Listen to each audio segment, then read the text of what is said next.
Hinold up ng dalawang tambay ang isang Indian national sa Las Piñas City.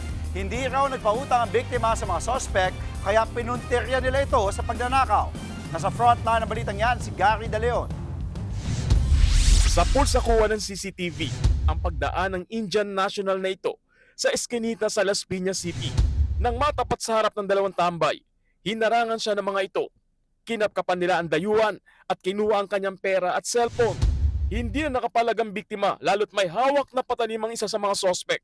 Sa inisyal na investigasyon ng mga pulis, maaaring nangongolekta ng hulog sa pautang ang Indian national ng matempuhan ng mga kawatan. Hindi na nagreklamo ang Indian pero nag-viral ang kuha ng CCTV. Napanood ito ng Las Piñas Police kaya nagsagawa sila ng follow-up operation. Arestado na ang isa sa mga sospek. Natuntun siya matapos ireklamo ng isang residente. May tumawag sa substation na merong alarming scandal na nangyayari and then pinuntahan nila, tamang-tama po, na yung nag-viral na suspect, siya yung tao na yun. So, nahulihan sila ng Granada.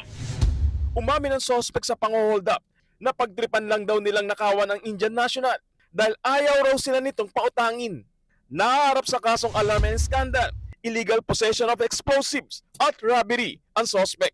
Patuloy naman ang manhunt operation sa kanyang kasabwat. Nagbabalita mula sa frontline, Gary De Leon, News 5. Mga kapatid, Andre Felix po, manatiling may alam pagdating sa mga mahalagang balita sa loob at labas ng bansa. Mag-follow at mag-subscribe na po sa social media pages ng News 5.